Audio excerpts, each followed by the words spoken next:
Right now, over to news. All right, Dave, thank you very much. Now, before Amarillo had its westbound railroad, Panhandle was the railroad hub for Santa Fe and the farthest west anybody could come on Santa Fe. Pretty cool. News Channel 10's Shannon Smith spent the day in Panhandle. She learned quite a bit about the city's history, and she joins us now live to tell us about some of that history. Shannon?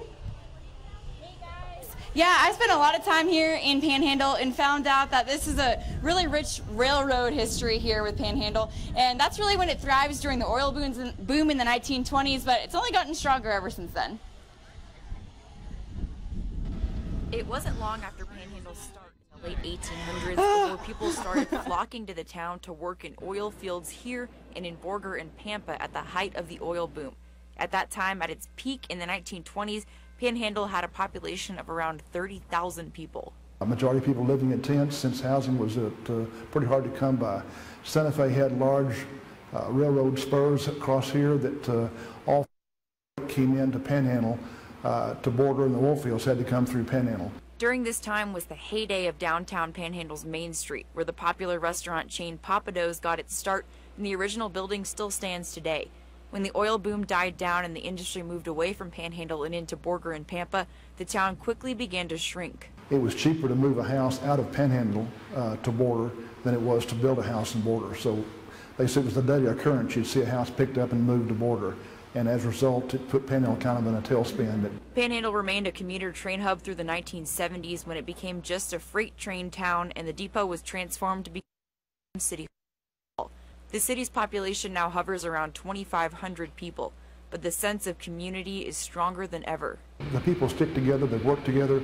When something happens, a tragedy for a family, it's amazing support. When the railroad had the head-on collision a year ago, the railroad just couldn't believe the support from the community.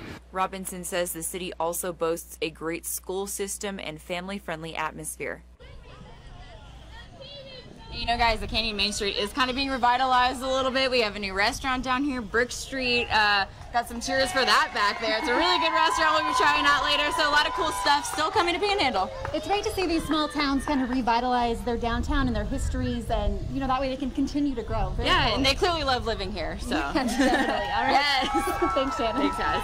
And in a related note, known as Panhandle's ultimate labor of love is the Conway Community Church.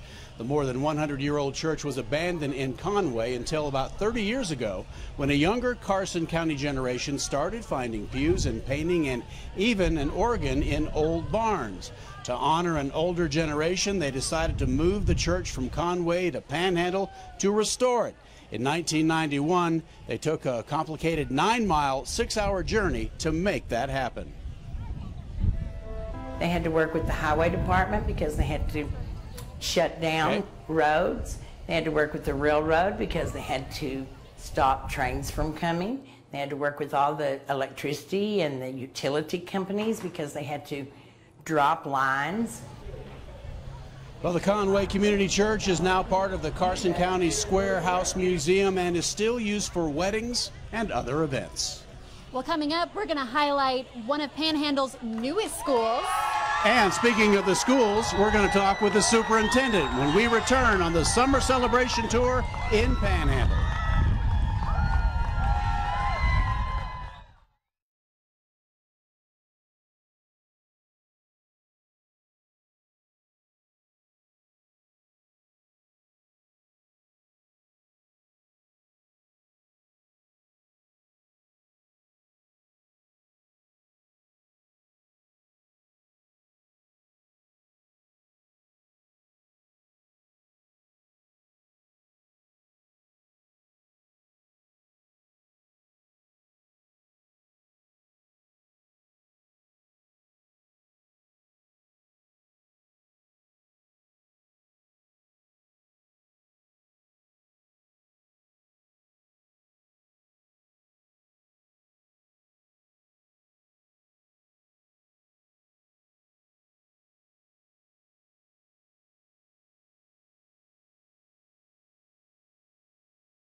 Hey, everybody, we are in Panhandle. Talking about summer celebration tour, and you know what? It is a warm day out here, but we are on the square. We've got some shade. We've got a great crowd out here. Hey, I see my head on a stick back there. I need more hair. I don't know how this always happens. I need more hair out here. But let's go ahead and get into the weather right now, because you know what? We're talking about some showers and some heat. So first of all, we are actually looking at the radar here on the big picture, and we are seeing some showers and some storms that are developing around the area. And you know, as we zoom in first, we're going up where we had a briefly severe storm that was up there in Beaver County and Lipscomb County. That's now moving over into Ellis County, northwest Oklahoma.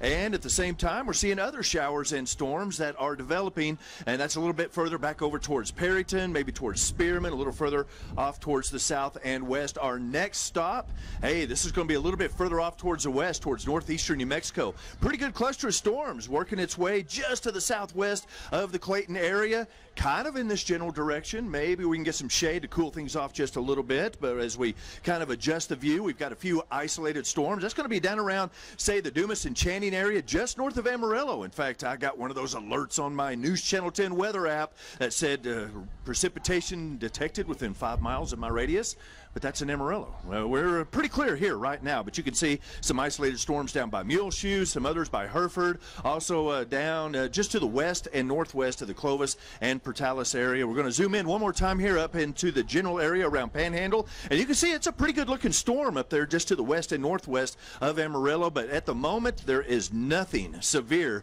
that is going on across the area. Now you can see right here, we are looking at the high definition model run. Can you guys all see that right there? Yeah, I know that's a small screen, but we're going to put this, we've got this on air for everyone else watching, and we're putting this into motion. Showers and storms that are developing and moving across the northern parts of the Panhandle during the rest of the evening hours. We even have about a 30% chance of a couple of storms right here in the Panhandle area, but our better rain chances are probably going to hold off until maybe 10 o'clock or a little bit later. High definition midnight as we head into early Friday morning. Some isolated showers and storms there, and then it looks like things try to clear out just a little bit. Now, we were talking about 95 degrees right here at about 5 o'clock. Well, guess what? We were hotter than that. We were up close to 100 degrees here, but we should be down to about 81 degrees by about 10 o'clock. So things ought to start to cool off just a little bit, and this breeze will definitely help us out quite a bit with those cooler temperatures. But we still have the high pressure back off towards the west. That is bringing temperatures back into the 80s and the 90s for the next couple of days. But I'm kind of excited about the 80s that are headed this way over the next couple of afternoons. And this high pressure has put us in what we